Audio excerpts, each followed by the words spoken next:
Ini Bapak Ibu, sholatnya nikmat ya atau beban? Ya, beban, ngaku aja lah. Bangun subuh, beban nggak? Nabi mengajarkan zikir pagi 100. Berat nggak? Kenapa berat? Karena belum merasakan manis iman. Zikir itu beban atau anugerah? Benar. Malam ini saya suruh zikir 10.000, mau? Pasti tidur. Buya ini ngasih beban lagi nih. Bebanku sudah banyak. Pasti begitu. Bangun jam 3 malam, berat sekali. Coba, salah satu perintah terbanyak di Quran, hampir setara dengan sholat, itu berbagi sedekah. Ayo sedekah, berani gak nih? Semua yang di dompetnya keluarin, berani gak? Kan gak berani. Tandanya belum zaqa ta'mal iman, belum merasakan manisnya iman. Khusyuk itu berat, torqat itu berat, zikir itu berat, ma'rifat itu berat. Mau selama-lamanya ibadah itu beban. Nikmat gak nikmat, khusyuk gak khusyuk, tapi ada semangat ngerjain. Kenapa kita kurang tahu rasa nikmatnya iman? Karena tidak pernah mau mencicipinya. Maka jika ingin mencicipi iman tertinggi, cicipi dengan caranya.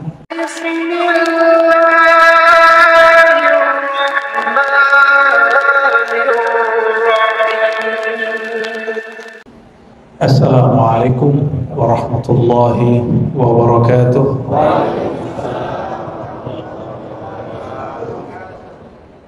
Alhamdulillah rabbil alamin, wassalatu wassalamu ala sayyidil awwalin sayyidil akhirin, Nabiina Muhammad wa ala alihi wa ashabihi ajma'in. Amma ba'du. Mohon maaf Pak pengurus, saya tak sanggup balas pantun. Jadi walaupun saya lahir di tanah Minang yang juga punya logat sendiri dan juga ahli berpantun orang-orangnya, tapi saya tidak berhasil. Bikin pantun tuh gak pernah berhasil. Nanti kalau bikin pantun gak ada ujungnya. Pulau Pinang, Tanjung Pinang, Tanjung Penyang, gak jelas ini. Jadi lebih baik tidak dibalas ya. Saya balas cukup dengan syukran, terima kasih. Ternyata logatnya hampir samalah dengan jiran kita ya. Hampir sama. Mungkin nasibnya yang berbeda. Tapi insya Allah hidup di negeri ini ada satu nikmat yang tidak ada di negeri manapun. Nikmat kebebasan. Ya. Maka kalau ada sahabat saya yang masih bilang negara ini dikekang, itu orang kurang bersyukur kepada Allah Subhanahu wa Ta'ala. Ini buat majelis begini nggak perlu pakai surat-surat kan? Nggak perlu pakai surat-surat. Ini kalau buat di Saudi langsung dibubarkan oleh kerajaan. Buat belum tentu juga di jiran bisa. Sudah dapat izin, atau ada intervensi, tutup, gitu. Ya. Dan kita bersyukur kepada Allah, negeri ini ada nikmat yang luar biasa. Maka syukuri selama nikmat ini masih ada. Ya, sempurna tidak, negeri kita tidak sempurna. Semoga Allah menyempurnakan dengan rasa syukur itu. Amin ya rabbal alamin. Kita doakan juga saudara-saudara yang sedang berjuang, semoga mereka mendapatkan bukan keadilan, mendapatkan rahmat. Ini ahlu sunnah bukan? Ahlu sunnah bukan? Jangan pernah minta keadilan, minta rahmat. Itu kaidah Imam ahlu sunnah, Imam Abul Hasan al-Asy'ari. Jangan pernah minta keadilan. Nanti kalau dihukum seadil-adilnya, tahu rasa.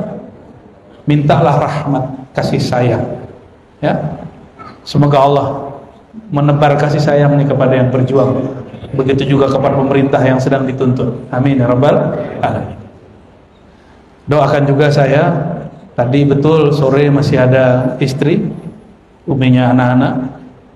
Tapi pas tadi kita kajian, pas juga lagi baca Inna lillahi wa inna ilaihi raji'un, itu waktunya bertepatan mertua saya berpulang ke hadirat Allah SWT, jauh di Tuban sana. Maka sore tadi ada kapal feri terakhir. Alhamdulillah berkat syafaat orang-orang yang dikenal oleh beliau-beliau ini, harusnya jalan berlayar jam 5.30 kita masih ditunggu. Itu enaknya kalau dapat syafaat. Di bumi kalau kenal orang baik, kita dibantu. Apalagi kalau nanti di akhirat kenal orang yang paling baik, nanti insya Allah kapalnya nunggu kita insya Allah. Amin ya rabbal. Mohon doanya untuk ayahanda mertua saya. Beliau bernama Haji Muslik bin Marbai, masih zuriatnya ayahnya Sunan Ampel, namanya Syekh Ibrahim As-Samarkandi. Nah, itu punya zuriat di kampung situ dan kuburannya di sana.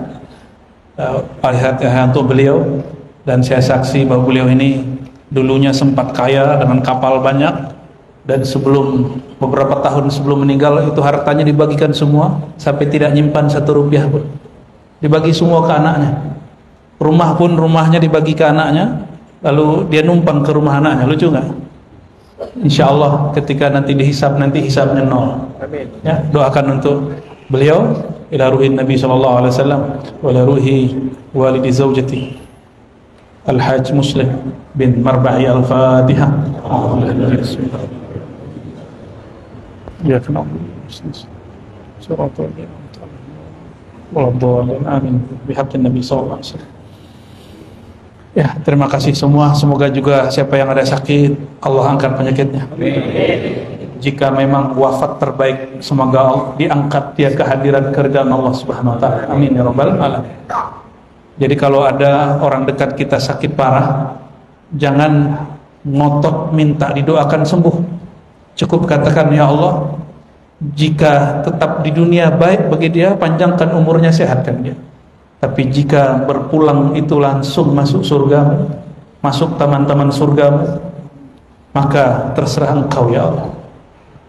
Gitu ya. Jadi jangan kemudian udah jelas orang tua kita nggak bisa apa-apa, lalu doanya, Buya tolong didoain sembuh, struknya sudah struk yang nggak mungkin. Itu berdoa untuk hal yang nggak mungkin. Ya. Nah, biasanya kalau guru yang mengerti, dia mengatakan doakan yang terbaik untuk beliau. Ya. Nah, guru yang mengerti dia akan membimbing begitu. Baik Bapak Ibu, ini udah 8:30, benar ya? Soheh, jamnya sama ya, sama dengan kita. Oh ini jamnya korupsi, dia duluan ya, nggak sesuai dengan jam saya ini. Ya. Oh lain lagi, ini supaya khotibnya cepat selesai ya. Ini berarti pengurusnya ada dendam dengan khotib ini. Maaf Pak pengurus ya. Baik, saya bawa kitab, tapi saya buka PDF-nya aja di sini. Judulnya Halatu Ahli Tahqiq Ma'allah, keadaan orang-orang yang ahli hakikat bersama Allah. Isinya hadis lalu disyarah. Hadis disyarah, diurai. Syarah itu bahasa Arab artinya diurai. Ditulis oleh Al-Imam Sidi Ahmad Ar-Rifai. Sudah siap dengar? Sudah siap? Coba apa yang menghalangi disimpan ya. Apa yang menghalangi pikiran kita, handphone simpan aja ya. Kalau tadi Fatihah untuk orang yang sudah wafat, sekarang Fatihah untuk kita. Ya, untuk diri, semoga Allah buka batin kita, pikiran kita semua. Ila arwahina wa ukhulina wa ajsadina wa qulubina. Al-Fatihah. Bismillahirrahmanirrahim. Shiratal ladzina an'amta 'alaihim ghairil maghdubi 'alaihim. Amin. Hadis pertama yang ditulis oleh Imam Sidi Ahmad Rifai. Sidi Ahmad Rifai ini dalam dunia zikir hampir setara dengan Syekh Abdul Qadir Al-Jilani. Hampir setara. Kita nggak berani bilang sama, nanti ada yang marah. Punya kelebihan masing-masing. Kelebihannya Sidi Ahmad Rifai ini muhaddis, dia ahli hadis. Sedangkan Sidi Abdul Qadir Jilani atau Syekh Abdul Qadir, beliau mazhabnya dua Pak. Fiqihnya Syafi'iyah, Hanbaliyah. Ini Syafi'i aja belum khatam kan? Ada yang sudah khatam kitab Matan Takrib? Paling cuma 1-2 orang. Ustadz aja kadang tidak khatam. Matan Takrib kecil kitabnya, kitab mazhab Syafi'i. Beliau mengerti dua mazhab, Syafi'iyah, Hanbali. Ya. itu Syekh Abdul Qadir Jilani. Sedangkan imam ini mazhabnya hanya Syafi'i, dan dia kelebihannya yang tidak ada di Syekh Abdul Qadir Jilani, dia ahli hadis. Jika menukil hadis, dia nukil dengan sanadnya. Seperti Imam Bukhari mengatakan dari fulan, dari fulan, dari fulan, dari Nabi, maka dia melakukan hal yang sama. Maka dia juga periwayat hadis. Namanya siapa? Sidi Ahmad Ar-Rifai. Ilmu Imam Rifai ini tidak sepenuhnya berkembang, tapi kadang-kadang yang berkembang yang bagian horornya. Ada sampai di Aceh menjadi tari Rifaiyah, ya, sampai di Padang jadi debus. Tahu debus? Itu orang kalau mau debus, tawassulnya ke Sidi Ahmad Rifai. Tapi saya bertemu zuriat beliau di Bandung, masih ada zuriatnya, keturunannya di Bandung. Dan mereka orang-orang termasuk keturunan Rasulullah SAW. Jadi Sidi Ahmad Rifai termasuk zuriat Nabi Muhammad SAW, yang sekarang orang lagi tengkar-tengkar masalah zuriat. Nah, kita nggak ikut serta. Saya ketemu juga di Banjar zuriat Sidi Ahmad Rifai. Namun nama-nama mereka tidak diinput di Rabithah Alawiyah. Mereka punya Rabithah sendiri, punya lembaga sendiri yang mencatat nama-nama mereka, ya. Jadi sebenarnya perdebatan nasab antara keturunan Wali Songo atau wali-wali yang lain dengan Ba'alawi, para habaib ini ada solusinya sebenarnya. Salah satu solusinya, sudahlah, tidak usah ikut campur nasab orang lain. Kelompok yang nasab selain habaib, mereka buat Rabithah sendiri atau Nagobah sendiri, dan saya rasa mereka sudah punya, ya. Terlepas dari itu semua, Imam Sidi Ahmad Rifai mengatakan, diriwayatkan dari Nabi SAW, bahkan sebelum Nabi beliau sebutkan nama Imam Ahmad, dari Qutaibah, dari Ibnul Hadi, dari Muhammad bin Ibrahim, dari Amir, dari Al-Abbas bin Abdul Muttalib, beliau mendengar Nabi SAW. Nah, ini disebut dengan sanad. Kenapa disebut sanad? Kalau ada orang ini yang pernah kuliah, nulis suatu bab, suatu paragraf tidak ada referensinya, dosennya mengatakan apa? Kamu plagiat, kamu contek punya orang, tapi kamu tidak jujur. Nah, kalau ada orang hari ini mengatakan ini sunnah Nabi, ini ajaran Nabi, tinggal dia cek, kamu tunjukkan sanadmu kepada Rasulullah SAW. Ada orang aku hari ini dia mursyid thariqah, tunjukkan sanadnya kepada thariqahnya, ya. Tapi kita kurang adil. Ahli Quran ditanya mana sanad Quranmu, giliran orang ngaku-ngaku ajaran dia paling ikut Nabi, paling sunnah, orang tidak berani minta sanad. Cuma saya yang berani minta sanadnya, dan sampai sekarang belum diberi, ya. Yang ditunjukkan bukan sanad, yang ditunjukkan cuma ini riwayat Imam Bukhari, itu bukan sanad. Itu saya juga punya, ya. Nah, kami kalau bermazhab, saya baca Quran, bismillah saya itu pakai sanad, Bapak Ibu. Ada silsilahnya ke Rasulullah SAW. Jadi saya baca bismillah itu, kalau Quran itu ada sanadnya kepada Rasulullah SAW. Baca kulhu, kalau ngimamin Fatihah boleh nggak satu nafas? Boleh nggak satu nafas? Boleh. Nah, itu ada acaranya, dan itu Nabi ajarkan. Walaupun hadisnya tidak dianggap sahih oleh ahli hadis, tapi itu dianggap sahih menurut ahli Quran. Ada caranya, ya. Sama dengan hal ini, beliau punya sanad kepada Nabi SAW dari Sayyidina Al-Abbas. Sayyidina Al-Abbas ini paman Nabi, paman berguru kepada keponakan. Nah, ini dalilnya. Ini dalil orang tua berguru kepada yang lebih kecil, bahwa itu sunnah, itu bagian daripada sunnah. Nabi SAW, kata Sayyidina Al-Abbas bin Abdul Muttalib, pernah berkala, "Dzaqa ta'mal iman man radiya billahi rabba wa bil islami dina wa bi sayyidina Muhammadin sallallahu alaihi wasallam nabiyya." Dzaqa ta'mal iman, akan merasakan manisnya, lezatnya iman. Ini Bapak Ibu, sholatnya nikmat ya atau beban? Ya, beban, ngaku aja lah. Bangun subuh, beban nggak? Dek, kamu kalau disuruh sholat itu masih berat ya? Berat tuh, jujur dia. Allah lebih suka orang jujur daripada orang tidak jujur, ya. Nabi mengajarkan zikir pagi 100. Berat ya? Kenapa berat? Karena belum merasakan manis iman. Karena yang selama ini guru-guru ajarkan, kata guru, iman itu sulit, beragama itu sulit. Nah, itu disebut dengan fikih oriented. Ini bahasa kampusnya. Kalau bahasa kampungnya apa nih? Fikih itu mengajarkan hukum zahir yang berisi taklif. Taklif itu beban. Jadi ahli hukum menyebut syariat itu beban.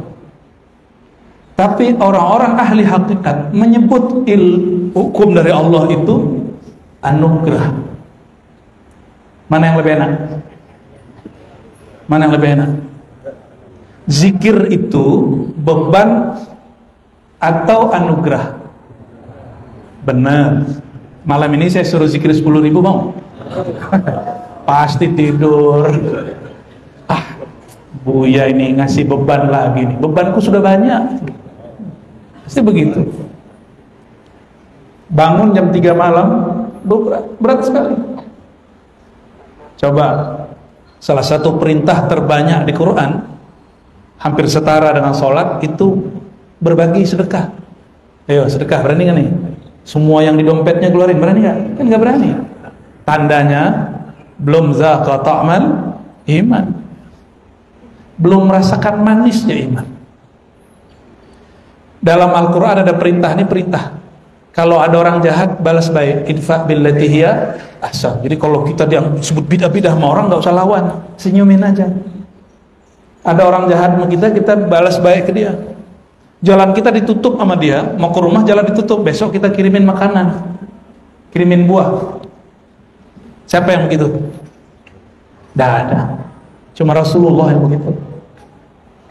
Wajar kalau imannya masih terasa baik. Dan mohon maaf jika ada para dai, para ustadz yang masih mengajarkan kepada umat jamaah khusyuk itu berat, thariqat itu berat, zikir itu berat, ma'rifat itu berat. Itu pembodohan umat. Ayo para ustadz, para ulama, kita dewasakan umat. Sepakat nggak? Ini jamaah mau dibodoh-bodohin atau mau dicerdaskan? Betul nih. Ini bukan lagi ngajak musuhan nih, bukan. Ini karena sayang sama antum aja nih. Mau selama-lamanya ibadah itu beban. Nikmat gak nikmat, khusyuk gak khusyuk, tapi ada semangat ngerjain. Coba saya tanya, malam ini datang ke sini itu dengan berat hati atau dengan santai aja? Mau masuk surga sesantai ini? Mau masuk surga sesantai ini? Sebenarnya antum sudah masuk surga, tapi tamannya. Karena Nabi SAW katakan surga betul nanti, tapi tamannya sudah ada di bumi. Tamannya sudah ada di bumi. Taman-taman surga itu kata Imam Malik, hilaqul dzikr, halaqah-halaqah tempat orang berkumpul untuk ngaji. Itu sebabnya saudara-saudaraku semuanya datang ke masjid ini mudah sekali, padahal ini hari kerja. Tadi siang lelahkah kerja? Capek. Tapi kenapa datangnya mudah? Berarti sudah mulai merasakan manisnya iman. Ini kabar gembira. Coba dari tadi nunggu zikir la ilaha illallah, la ilaha illallah, pasti bunyi handphone, tasbih ditaruh. Baru zikirnya mau connect dengan langit, keputus oleh smartphone. Maka adab zikir, handphone mati. Adab itikaf, handphone mati. Ini malah itikaf pinjam-pinjam handphone ke kawan. Akhirnya pergi ke masjid cuma pindah tempat tidur. Banyaklah kejadian begitu. Akhirnya itikaf itu cuma gagah-gagahan, ya hura-hura. Nanti imamnya suaranya seperti Sudais. Apa begitu Nabi mengajarkan itikaf? Itu boleh dilakukan, tapi bukan itu itikaf Nabi sallallahu alaihi wasallam, ya. Zaqa ta'mal iman, akan merasakan zauq. Zaqa bahasa Arab asal katanya zauq, pasti merasakan. Apa yang dirasakan? Ta'mal iman. Iman itu bukan makanan, tapi Nabi menyebut iman melebihi makanan. Apa kata beliau? Akan merasakan nikmatnya makanan iman. Kalau orang Pulau Tanjung Pinang ya, itu makanan paling enaknya apa? Asam pedas. Pantesan orang sini pedas-pedas ya. Itu asap pedas kalau dimakan badan lagi sehat enak. Coba kalau mulutnya lagi sedang ada sariawan, bisa menikmati gak? Oke. Kata Nabi SAW, al-iman bid'u wa sittuna syu'bah atau bid'u wa sab'una syu'bah. Iman itu lebih dari 70 cabang. Imam Al-Baihaqi nulis kitab judulnya Syu'abul Iman. Apa artinya? Cabang-cabang iman. Berapa cabang disebut? 77 atau lebih. Itu cabang a'laha qaulu la ilaha illallah. Yang paling tinggi daripada cabang itu adalah perkataan la ilaha illallah. Nah, itu kalau minum teh pucuk itu lebih nikmat daripada daun yang di bawahnya. Saya mau tanya nih, abang-abang nih kalau minum teh manis atau tehnya tanpa gula? Karena abang masih kurang manis ya. Teh itu yang aslinya minum tanpa gula. Itu bagian mana? Bagian pucuk. Bagian pucuk itu, ini bukan teh pucuk yang botol itu, bukan. Bagian pucuk itu diekspor ke Jepang, diekspor ke Cina, ke Korea. Orang sana itu seduh teh dikit-dikit, lagi panas-panas dicoba, nggak pakai gula. Yang nggak bagusnya dikonsumsi di Tanjung Pinang. Jadilah warnanya hitam ya, dan teh hitam. Akhirnya orang warung Padang, rumah makan Padang kreatif, biar nggak jadi ampas ditambahlah telur, teh talua. Lumayan lah.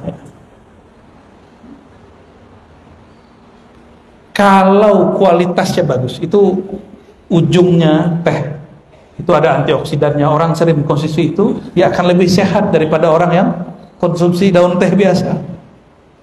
Maka kalau boleh dianalogkan, dikiaskan, orang yang sering mencicipi ujungnya, pucuknya iman, yaitu la ilaha, maka batin dia akan kuat, rohani dia akan segar. Sudah lihat Habib-habib yang mereka lintas negara itu seakan-akan kalau tidur cuma duduk, udah temu orang lagi. Ada 2 Habib luar biasa di dunia ini. Banyak Habib yang bagus, tapi yang gampang dikenal ada di Pekalongan, ada Abah Lutfi. Itu tamu gak berhenti-berhenti Pak. Itu kalau kiai-kiai bermimpi pengen seperti Habib Lutfi pasti gak kuat. Tamu itu malam-malam, siang malam, siang malam. Kadang kita gak lihat beliau ini makan, tapi Masya Allah selalu menghormati tamu. Jangankan muslim, jangankan orang biasa, pendeta pun diterima. Saya jadi ingat Rasulullah SAW itu nerima ada orang Yahudi datang ke Rasulullah, nggak punya rumah, maka Nabi mengatakan, udah kamu tidur di masjid. Orang musyrik tidur di masjid. Kalau kita, jangankan orang muslim, jangan orang kafir ya, orang Islam pun tidur di atas jam 11 diusir. Alasannya benar, nanti ada barang yang hilang Buya. Bisa-bisa itu kipas anginnya hilang, mic-nya bisa hilang ya. Karena kita masih kurang mendidik sesama muslim ya. Bapak Ibu yang bukan Allah, kenapa kita kurang tahu rasa nikmatnya iman? Karena tidak pernah mau mencicipinya. Maka jika ingin mencicipi iman tertinggi, cicipi dengan caranya. Kalau minum, nggak usah minum pucuk teh langsung dimakan, enak nggak? Mesti diseduh dengan cara yang benar. Maka ketika diminum tidak terasa pahit, justru terasa nikmat. Samalah kira-kira kalau ingin menikmati lafaz la ilaha illallah, mesti diseduh dengan cara yang tepat. Kalau tidak tahu cara menyeduhnya, minta tolong kepada ahlinya. Paham maksudnya? Ya, itulah yang disebut bimbingan zikir, bimbingan talqin.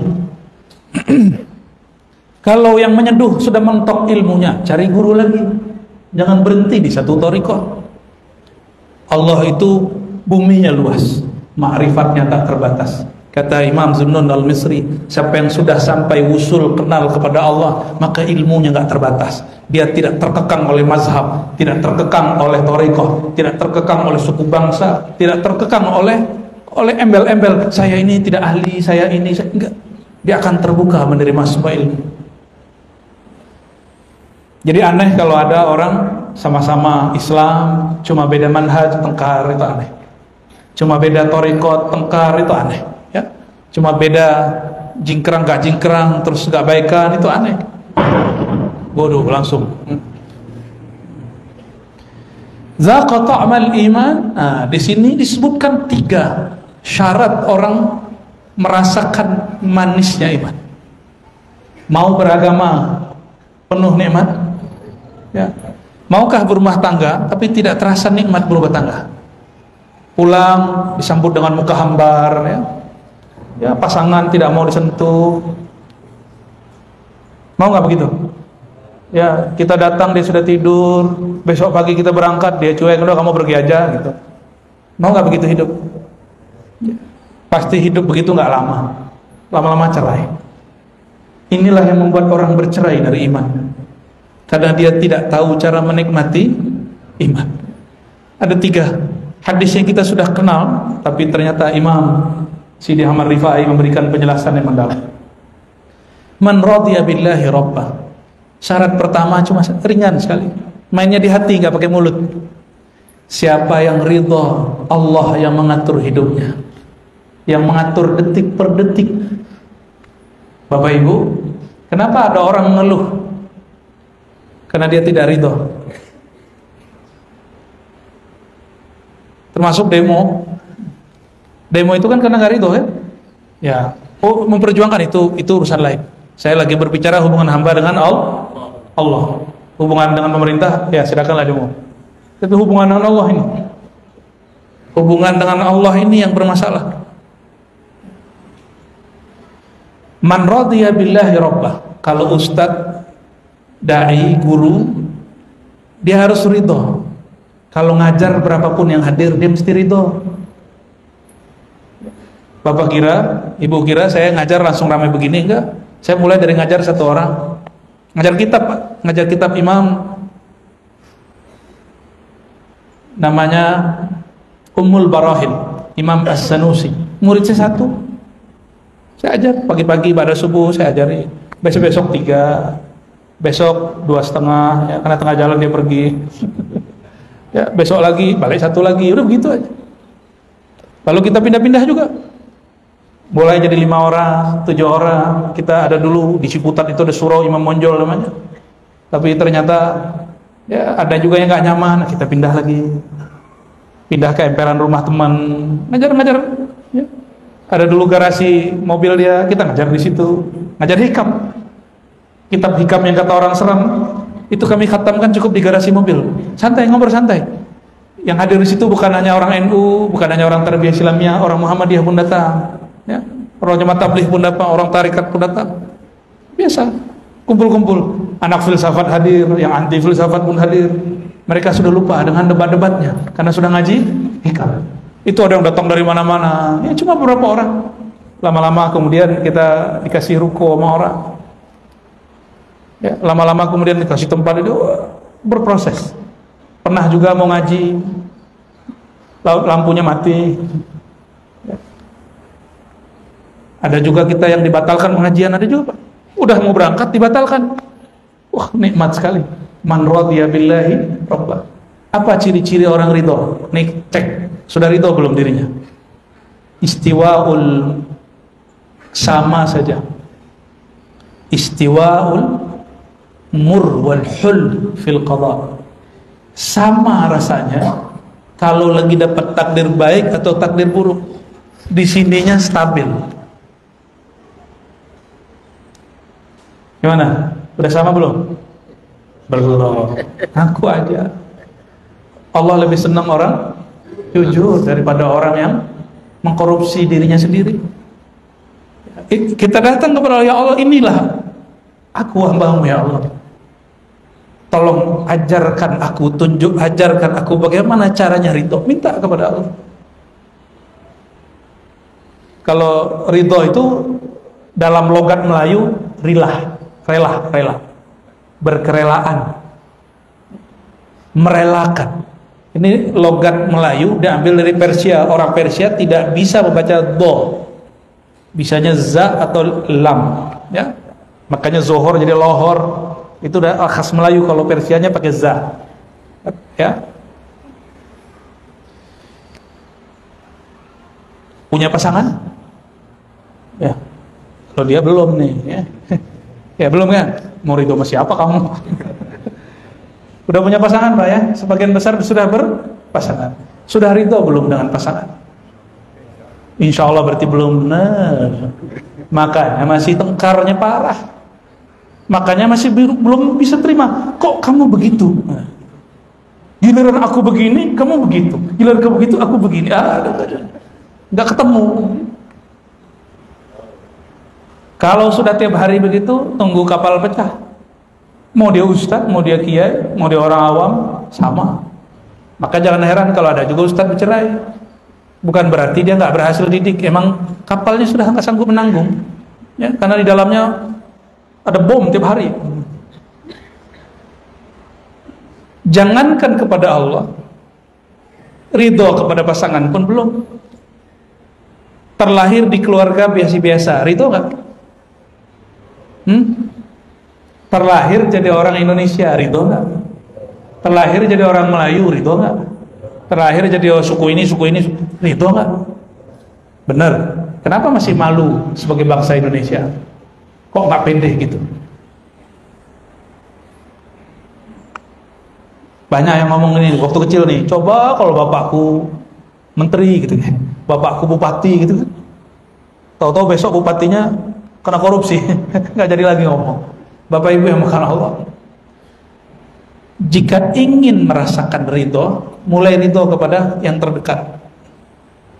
Yang terdekat dulu. Saya mau tanya, adakah detik per detik lepas dari kehendak Allah? Adakah? Adakah alam ini bergerak? Itu Allah lalai? Ada nggak? Oke. Yang punya alam ini siapa? Allah.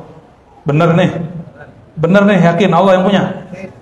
Kalau benar Allah yang punya, berarti tidak ada satu kejadian pun di alam kecuali itu atas izin Allah. Oke, sudah masuk barangnya. Kalau begitu, ridho nggak dengan Allah? Harus ridho. Kemarin ada yang haji nggak? Haji kemarin, ada yang haji jalur cepat nggak? Atau haji biasa, haji furoda? Itu haji furoda Pak, jalan kaki dari Musdalifah. Jalan kaki dari Musdalifah. Dari Musdalifah ke Mina jalan kaki, bisa bayangkan. Itu sahabat saya jenderal Pak. Tapi sehari sebelumnya ketemu kita, saya bilangin, Pak Jenderal, di sini jenderal hadis ya. Bener alhamdulillah. Untung dia nih suka jalan tiap hari, lari berkilo-kilo tiap hari. Sampai di Musdalifah nggak dapat bus, dia ngomong ke istrinya, "Dek, udah kita jalan aja." Ridho deh. Itu jenderal Pak tidur di emperan jalan pakai kardus, karton, tahu? Tapi jenderal satu lagi enggak, yang beda divisi nih, bukan di angkatan yang sama. Ketika lagi rame begitu dia ngomong, ya, itu pas lagi tawaf. Aku jenderal. Ya askarnya bilang, "Lu siapa? Jenderal kan di Indonesia, di sini nggak laku. Gak usah bawa-bawa." Bapak Ibu yang makan Allah, sama. Barangkali nggak jauh beda. Adakah sesuatu terjadi tanpa izin Allah? Kalau begitu, kenapa saat terjadi masih mengeluh? Kalau mengeluh berarti tidak terima Allah jadi Tuhan. Rabb itu bahasa Arab, di bahasa Melayu lama, coba cek dalam gurindam orang Melayu ya, dalam syair-syair Raja Ali Haji. Ini sebenarnya mimpi saya dari kecil, Pak. Mimpi saya dari kecil ingin ziarah ke Raja Ali Haji. Tadi siang, alhamdulillah dengan Haji Novi dan teman-teman di sini, semuanya dipermudah. Ya. Itu Raja Ali Haji, gurunya langsung dari Mekah, tapi orang kita juga ada yang dari Yaman, Syekh Jabarti, Syekh Ismail Minangkabawi, macam-macam. Ya.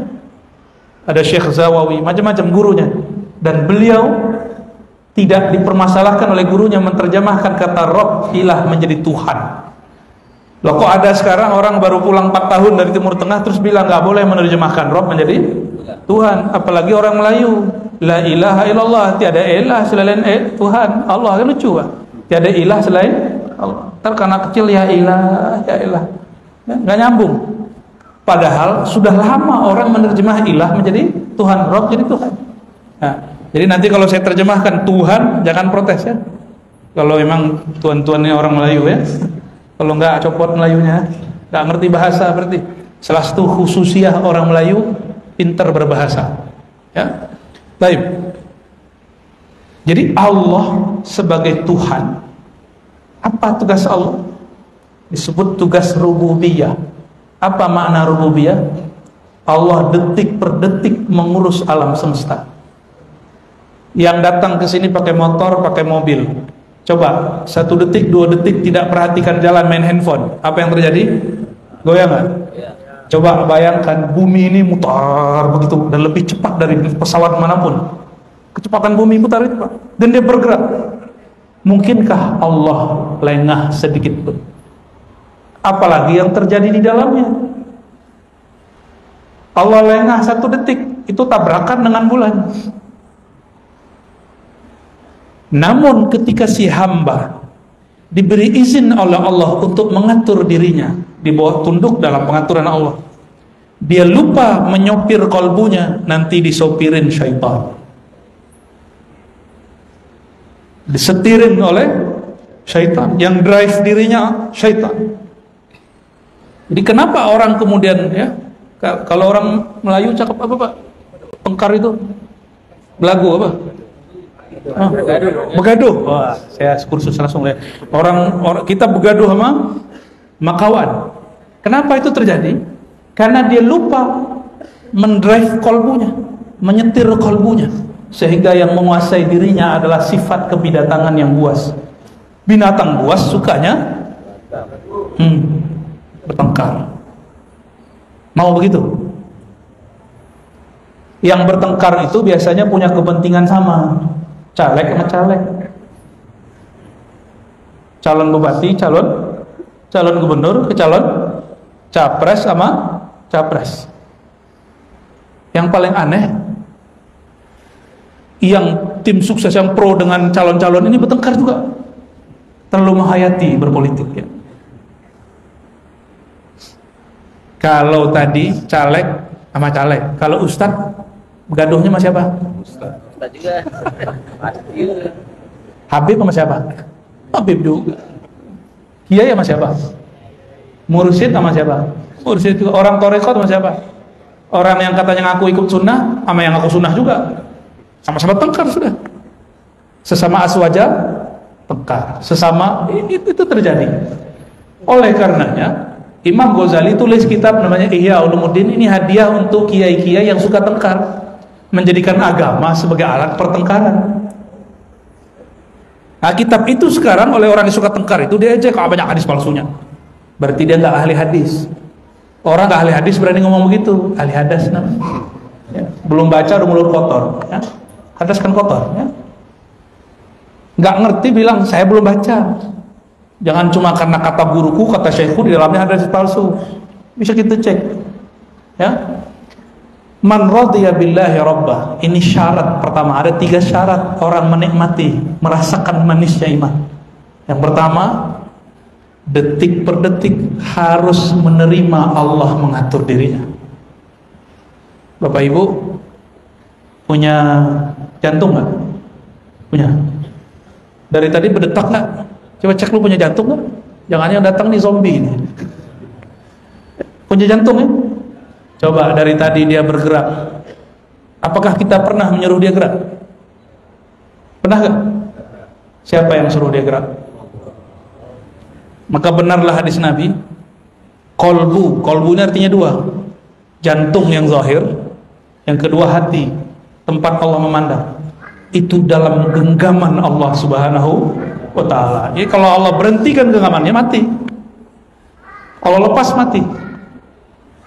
Selama masih digenggam oleh Allah, ditatap oleh Allah, hidup.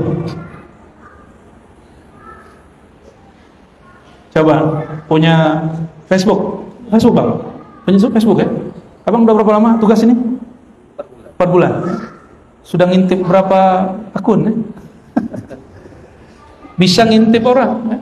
Kita bisa mengakses. Mungkinkah bisa mengintip akun orang kalau kita nggak punya akun? Mungkin nggak?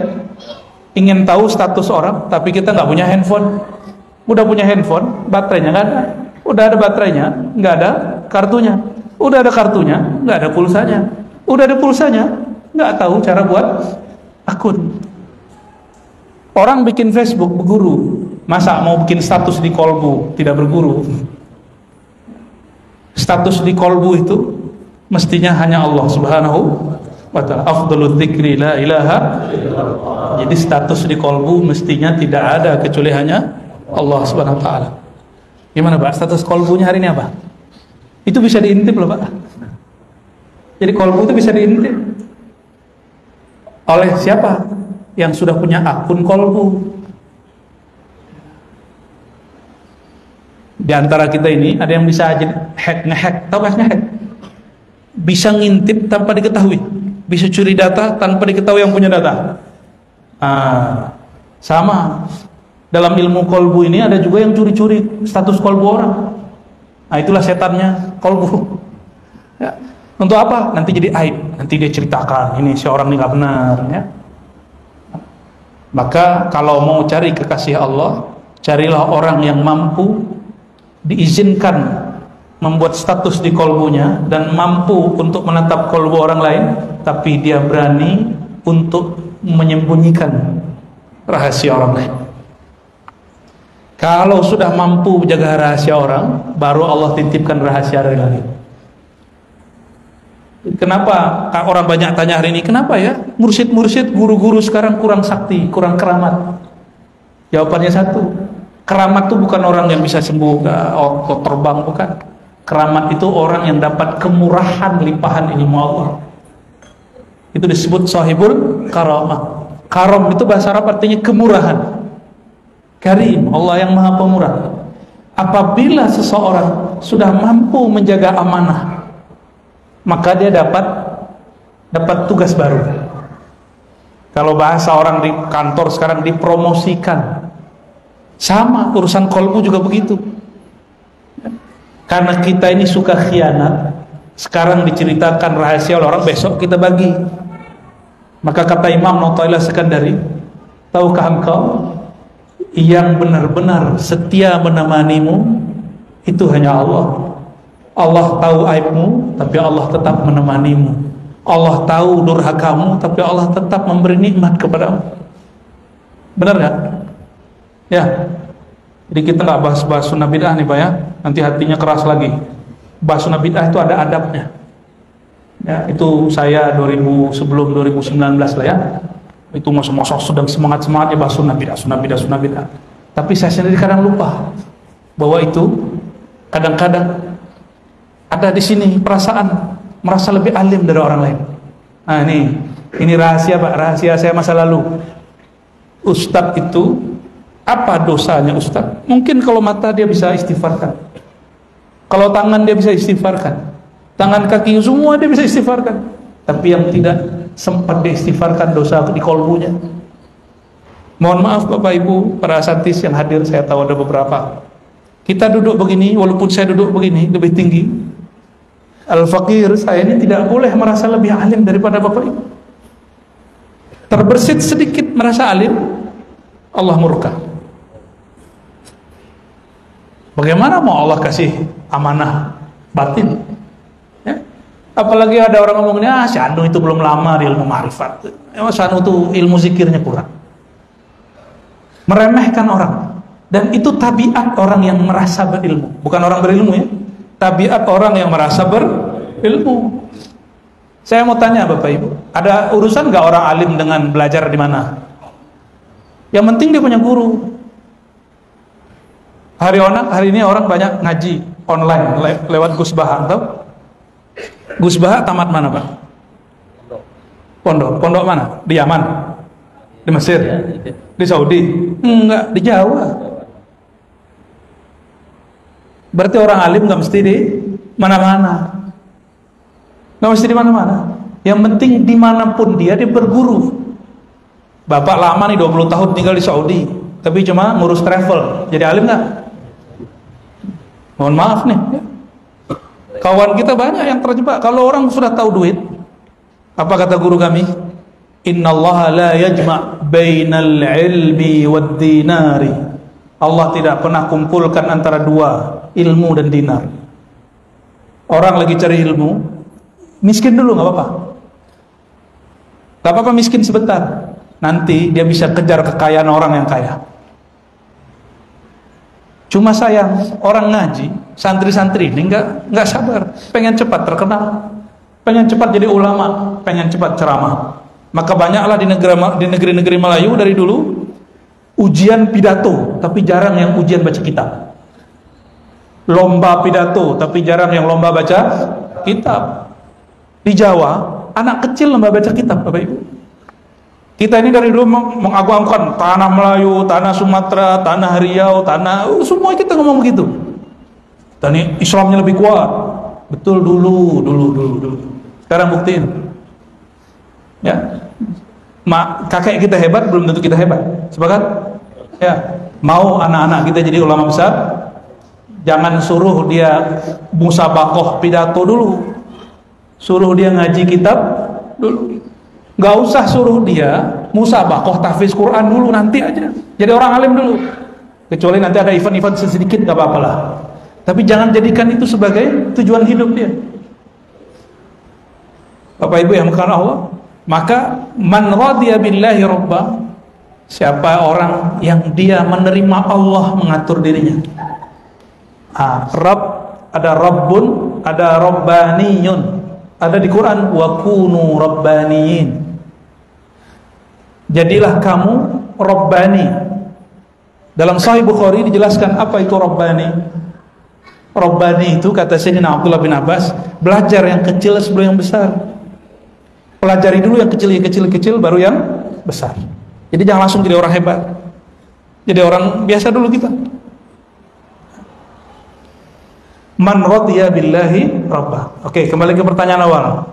Betul Allah yang mengatur alam semesta? Tubuh kita dari ujung rambut sampai ujung kaki Allah yang atur. Tapi Allah kasih amanah, ini tubuh jangan kamu masukkan yang haram, kalaupun yang halal, halalnya thayyiban, supaya nggak jadi penyakitan. Jadi kalau hari ini kita sudah penyakitan, mungkin kita kurang amanah, nggak usah ngeluh.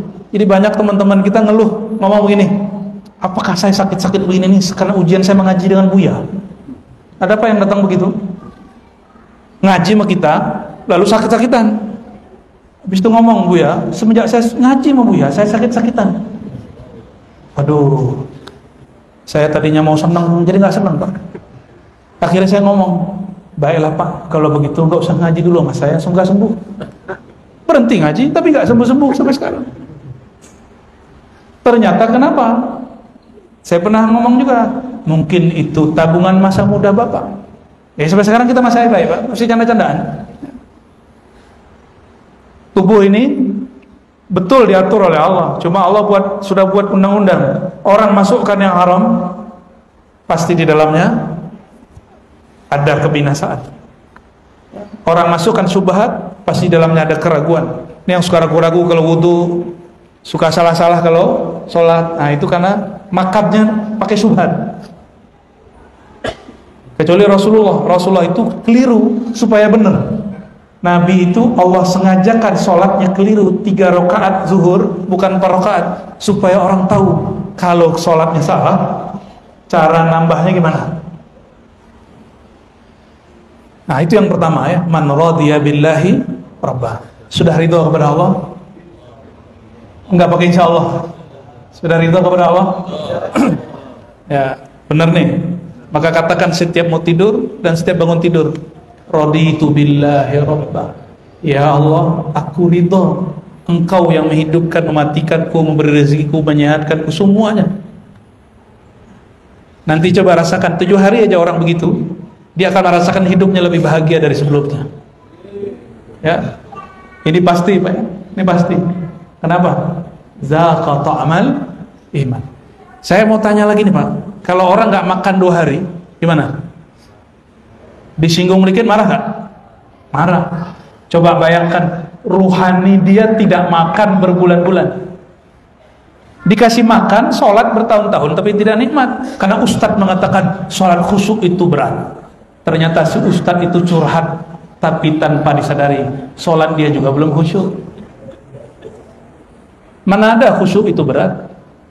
Khusyuk itu besar, ada ayatnya. Tapi bukan khusyuk, sholat bukan khusyuk. Wa innaha lakabiratun, sholat itu besar, tapi tidak ada kalimatnya di situ khusyuk itu berat, gak ada. Terus ajaran dari siapa yang mengatakan khusyuk itu susah? Yang kerja di satu tempat punya atasan nggak? Tunduk nggak sama atasan? Tunduk itu bahasa Arabnya khusyuk. Tunduk itu bahasa Arabnya khusyuk. Kita baru kerja, belum kenal sama atasan, hormat nggak sama dia? Kita belum kenal sama dia, nggak akan hormat. Coba kalau sudah kenal, gimana? Oh, nunduk, silakan Pak, cium tangan. Bukan ustadz dicium tangan, cuma karena dia seorang pimpinan.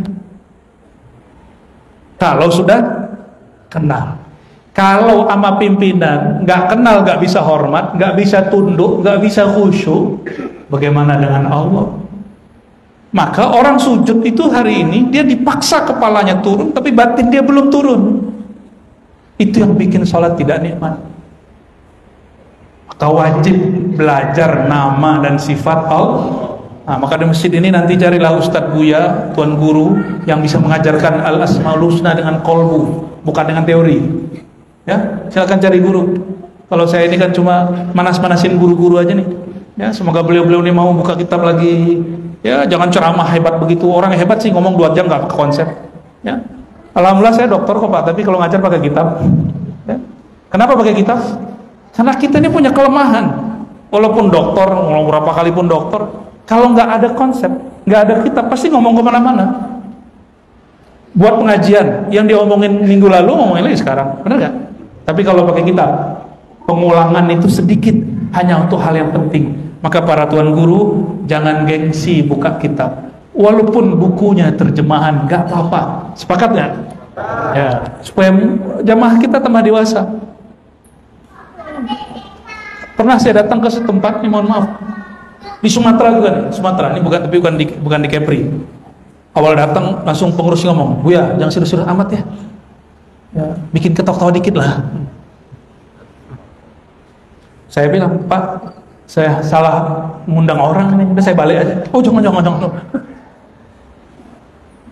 Kadang-kadang pengurus itu mau main, bukan pengurus di sini, provokator Pak, tukang adu domba. Buya, nanti sindir dikit lah tetangga yang ono, katanya. Dia ada nggak enak kayaknya sama tetangga, Ustadz disuruhnya. Itu pengurus tidak sobat, tapi pengurus tadi malah saya dikasih pantun ya. Baik sekali Pak. Alhamdulillah, Allahumma sholli ala sayyidina Muhammad. Ya. Jadi syarat pertama merasakan nikmat iman apa? Ridho detik per detik. Bagaimana cara ridho? Kuncinya cuma satu, al-ma'rifatu billah. Mesti kenal kepada yang atur kita. Ya. Mesti kenal kepada Allah. Ya. Sudah kenal Allah belum?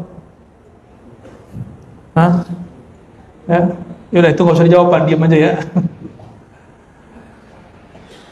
Nah, ma'rifat itu terbagi 2. Ma'rifat yakin, ma'rifat iman, itu beda.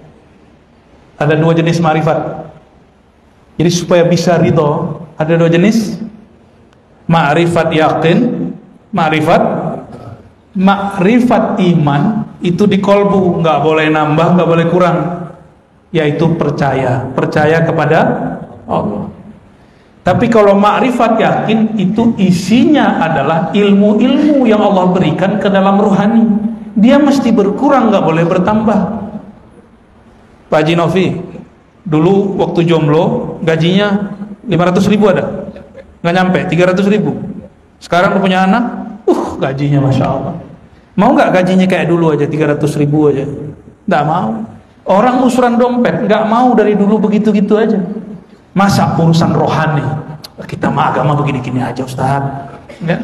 Mau begitu? Mau agamanya nggak bertambah, ya yakinnya, ma'rifat yakinnya nggak bertambah. Si yakin tuh begitu-gitu aja, tapi ma'rifat tentang yakin mesti bertambah. Dan itu hanya dengan cara buka kitab-kitab ulama-ulama yang ahli yakin. Salah satunya kitab yang saya baca barusan, atau kitab Hikam, kitab Imam Ghazali. Itu kitab-kitab ilmu yakin. Kalau kitab-kitab ilmu iman, ilmu tasdik, itu ada di ilmu kalam, ilmu tauhid.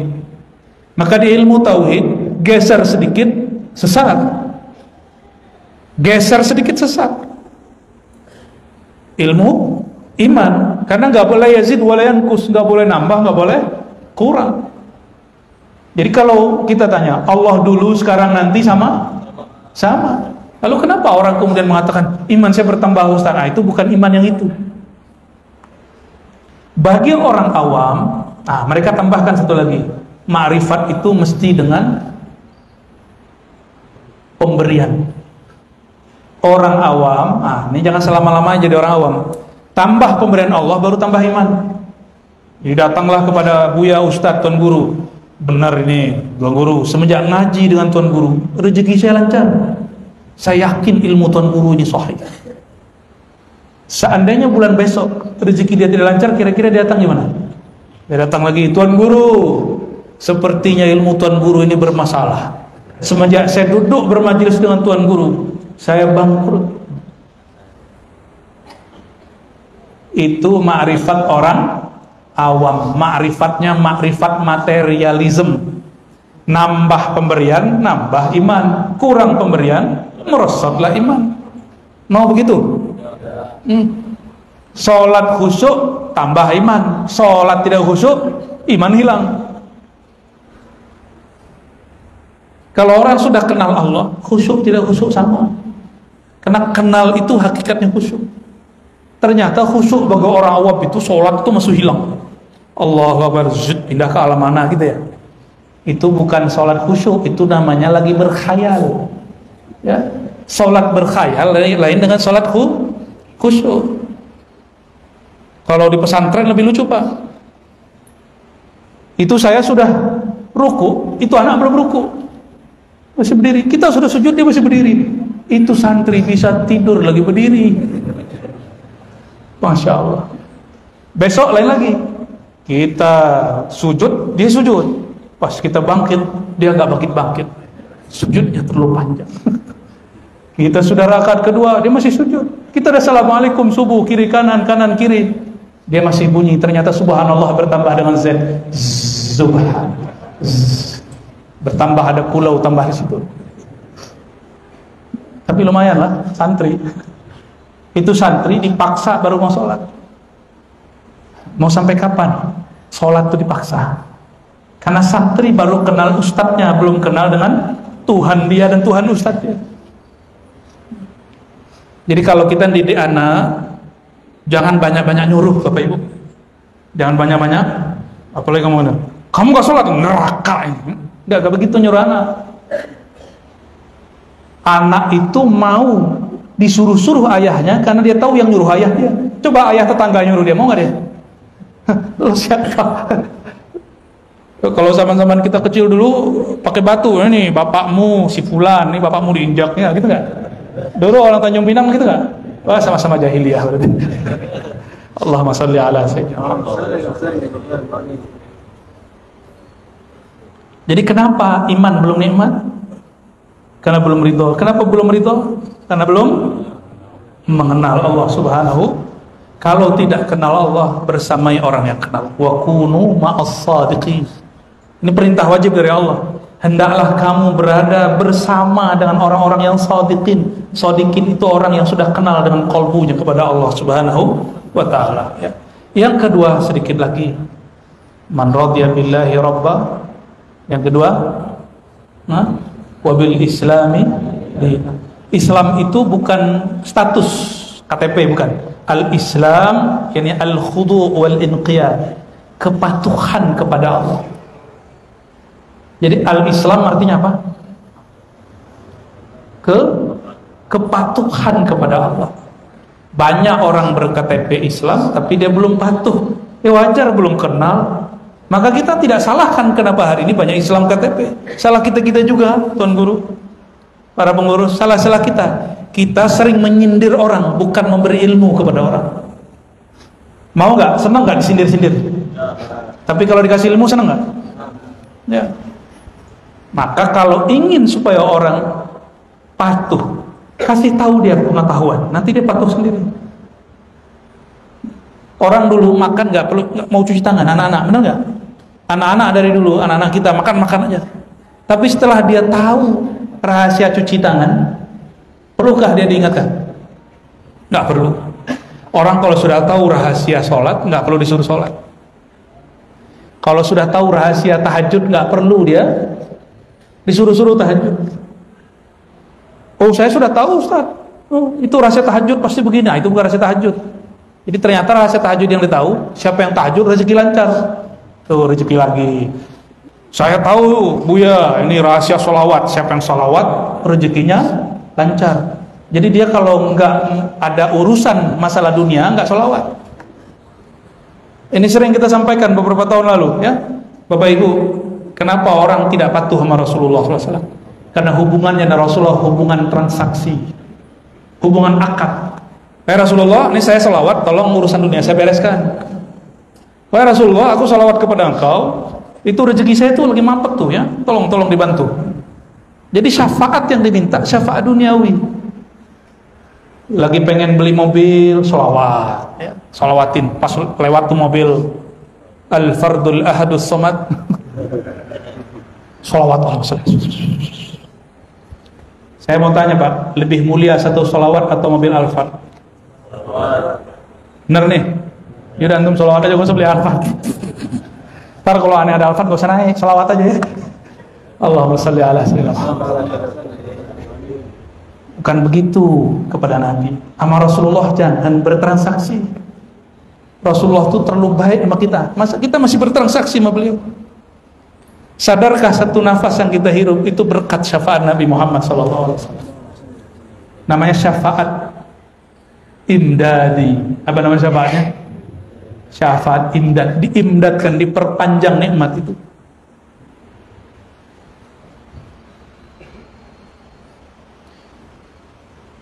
Jadi al-Islam apa al-Islam? Patuh. Kenapa orang tidak patuh? Karena kurang ilmu tentang suruhannya itu, ya. Sehingga ibadah disebut beban. Yang terakhir, nah itu yang tadi saya bahas. Wa bi sayyidina Muhammadin. Betul, di hadis tidak disebut sayyidina, Pak. Itu bab adab aja.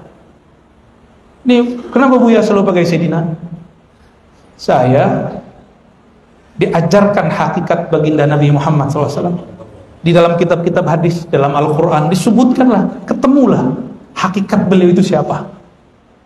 Surat Nur ayat 35, Alam Nashrah, itu Alam Nashrah, Wadduha, semua tentang Nabi semua. Wa rafa'na laka dzikra, Wadduha wal-laili idza saja, ma wadda'aka rabbuk, itu tentang Rasul semua, Pak. Jadi Quran itu dari awal sampai akhir menceritakan tentang Rasulullah yang itu dipakai untuk kita semua. Maka Imam Taqiyuddin Al-Husni, apa kata beliau? Semenjak aku tahu hakikat baginda Rasulullah SAW, aku tidak berani menyebut Muhammad, pasti Sayyidina atau Sayyidi. Bahkan beliau yang lengkap, Sayyidul Wujud. Ini bukan masalah fikih, ya. Ini bukan perdebatan fikih apakah sunnah pakai Sayyidina atau tidak. Kalau di fikih saya sudah jelaskan dari 2012, saya sudah jelaskan Pak ke kawan-kawan. Ya, bahkan kajiannya masih ada tuh 2015, 16, 17 itu masih ada. Cuma mungkin udah nggak nyimak aja ya. Udah kututup. Sayyidina itu bab adab, bab ta'zim. Adakah dalilnya? Di Sahih Bukhari ada. Nabi SAW tidak memperkenankan orang langsung mensayyidinakan beliau secara langsung, Tapi beliau mengatakan ketika ada Sayyidina Al-Husain, apa kata beliau? Hadis Imam Tirmizi. Kalau Sahih Bukhari malah bukan Sayyidina Al-Husain, Sa'ad bin Mu'az yang bukan sahabat, yang bukan keluarga Rasulullah. Apa kata Rasulullah? Qumu li sayyidikum. Berdirilah, hormati sayyid kamu, namanya Sa'ad. Itu secara hukum syariat.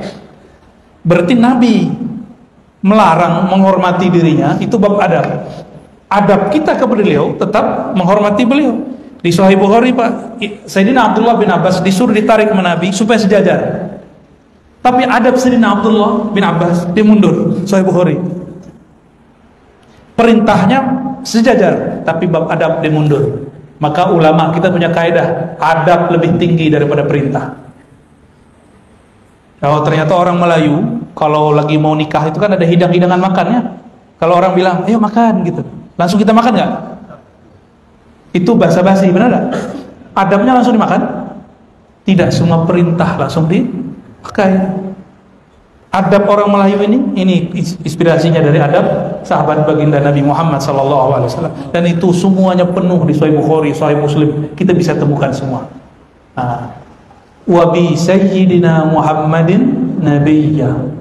Syarat mau menikmati sholawat, syarat mau merasakan lezatnya mengamalkan sunnah, syarat orang amalkan sunnah nggak tengkar-tengkar lagi. Ini rebutan masalah jenggot aja Pak, tuh tengkar tuh. Antum tengkar nggak dulu pakai jenggot? Enggak kan? Ini saya pakai kopiah aja tengkar dulu sama kawan itu. Yang benar pakai kopiah haji Pak. Saya tanya, emang kopiah haji sudah ada sejak sama Rasulullah? Apalagi kopiah abang ini, kopiah Aceh ini ya. Kopiah apa namanya ini? Bukutub. Bid'ah itu Pak. Nggak ada sama Rasulullah. Ini kopiah apa lagi nih? Ada sendal ini ya. Kayak mata kobra gitu ya. Ini ada apa lagi tuh ya? Muslim United. Nah, ini yang paling lucu nih. Pakistan itu muka Indonesia.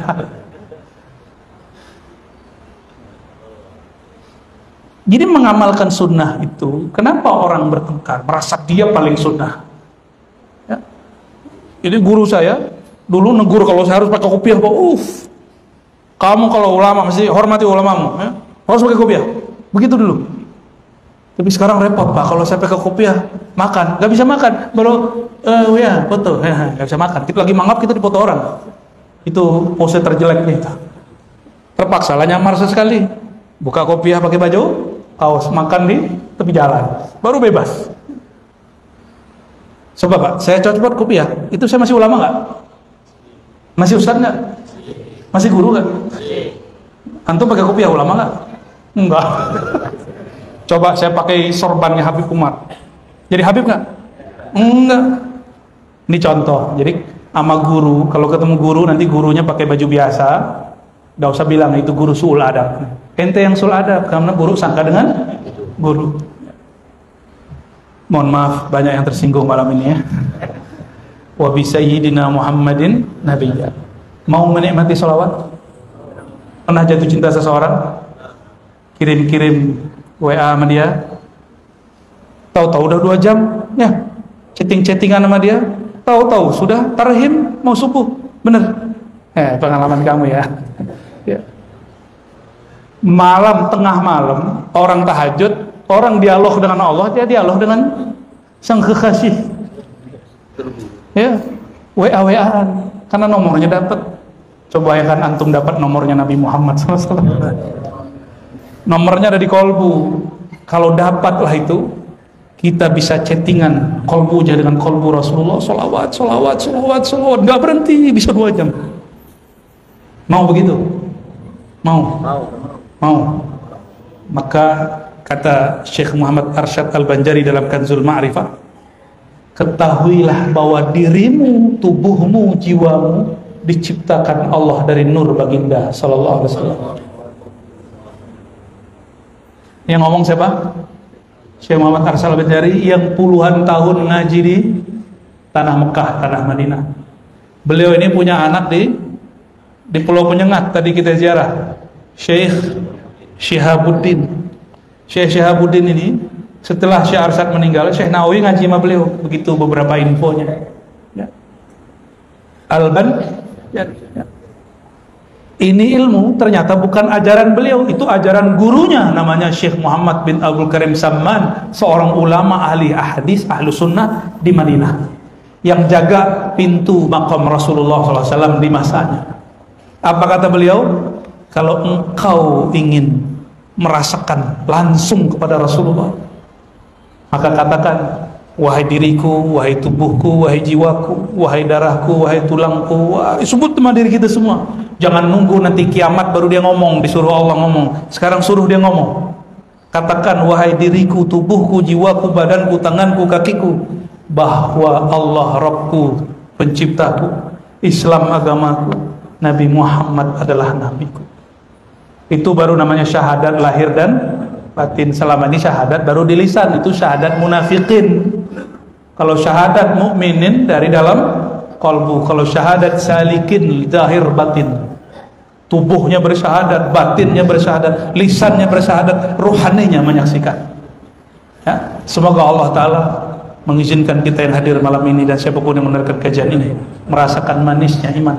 Enggak malam ini, besok, enggak malam besok, esoknya lagi enggak, nanti sebelum meninggal walaupun sesaat. Amin ya rabbal alamin. Ila ruhin Nabi sallallahu alaihi wasallam wa ila arwahina wa ajsadina wa masyayikhina. Al-Fatihah. Bismillah.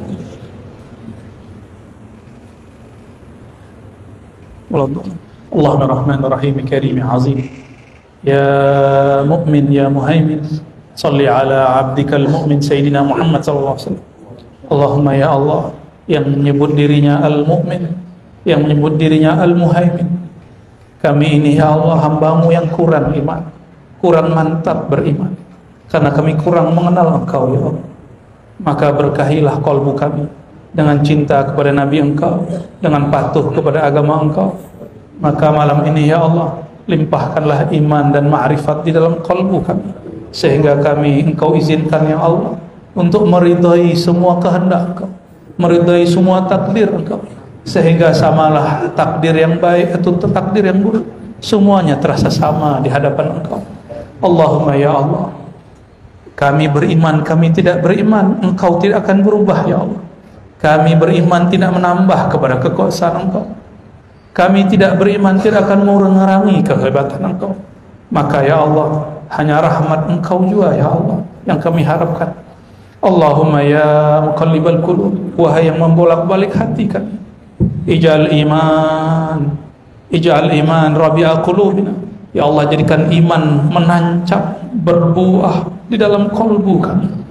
Allahumma ya Allah, yang membolak-balik hati kami, jika ada siapapun yang hadir malam ini sebelum dia datang ke masjid ini, di kalbunya masih ada keraguan, maka detik ini ya Allah, izinkan kalbunya mantap meyakini Engkau. Ya Allah, siapapun yang datang ke majelis ini di hatinya masih ada gelisah, izinkan ya Allah ketenangan turun dari ubun-ubunnya sampai kepalanya, masuk ke dalam dadanya dengan nama Engkau ya Allah, ya Allah, ya Rahman, ya Rahim, ya Maha Pemurah. Allahumma ya Allah, jika ada di antara kami sebelum datang ke masjid ini masih suka mempertengkarkan persoalan agama, maka ya Allah, takdirkan malam ini alif baina qulubina, maka ubahlah hati kami yang tadinya suka bertengkar sekarang menjadi bersaudara ya Allah. Jadikan hati kami saling memaafkan ya Allah. Mudahkan hati ini untuk memaafkan kerabat kami ya Allah. Allahumma ya Allah, jika ada sebelum berangkat ke majelis ini di rumah tangganya masih bertengkar, maka malam ini ya Allah, mohon lembutkan hati mereka berdua ya Allah. Lembutkan hati mereka berdua ya Allah. Jika ada yang emosi, turunkan emosinya ya Allah. Jika ada yang sedang tersinggung sedih, obati kalbunya ya Allah. Jadikan rumah tangganya rumah tangga yang menjadi surgaku, surga di tanah bumi Engkau ini ya Allah. Allahumma ya Allah, ya Nur, ya Nur, wahai Allah yang memiliki cahaya, sumber cahaya, pencipta cahaya. Kalbu kami gelap dengan dosa ya Allah. Kalbu kami penuh dengan zulumat, kegelapan, sombong ya Allah. Kalbu kami penuh dengan rasa iri dan dengki ya Allah. Kalbu kami sering merasa lebih baik daripada kalbu orang lain ya Allah. Kalbu kami sering lalai mengingat Engkau ya Allah. Maka ya Allah, terangilah kalbu kami, nawwir qulubana bika wa bi asma'ika wa sifat. Maka terangi kalbu kami ya Allah dengan tetesan nur namamu ya Allah, nur nabimu ya Allah. Nawwir qulubana bi nuri ma'rifatika ya Allah. Tolong ya Allah, cerahkan jiwa kami, kalbu kami, roh kami dengan tambah mengenal Engkau ya Allah. Ya Allah, detik per detik selalu terjadi peristiwa-peristiwa. Kadang peristiwa itu terasa enak pada diri kami, kadang terasa pahit ya Allah. Maka izinkan malam ini kami mendapatkan nikmat ridha dari Engkau. Jika Engkau tidak memberikan sifat ridha itu, maka bagaimana mungkin kami meridhai takdir Engkau ya Allah. Farzuqna ridhaka ya Allah wa nas'aluka ridhaka ya Allah. Maka sebelum kami ridha, tentu Engkau juga yang lebih dahulu ridha ya Allah. Fa nas'aluka ya Allah ridhaka lana wa lil hadirin wal hadirat wal mustami'in wal mustami'at. Ya Allah, dengan kelembutan-Mu ya Allah, ridhoilah semua yang hadir malam ini, semua yang menyimak kajian ini, semua yang ingin hatinya menghadap kepada Engkau dimanapun dia berada ya Allah. Masukkanlah sifat ridha ke dalam dirinya ya Allah. Baca ya Allah, ya Allah, ya Allah. Ikuti raditu billahi rabba. Ya Allah, pegang dadanya ya Allah. Malam ini, detik ini, dengan nafas ini, kami menyatakan kami ridha, kami terima apapun mau, apapun kehendak, apapun takdir. Al-Fatihah. Bismillahirrahmanirrahim. Ya, ya.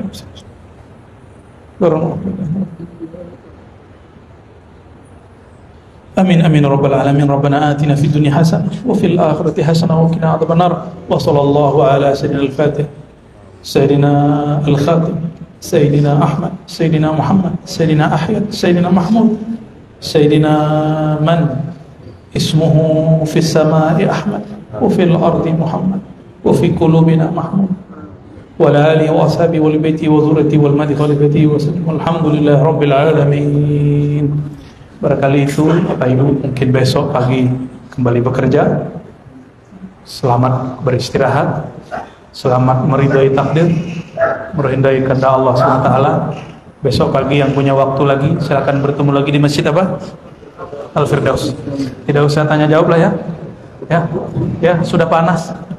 Mohon maaf tidak mendapat salaman semua. Kalaupun dapat bersentuhan yang lembut saja ya. Assalamualaikum warahmatullahi wabarakatuh.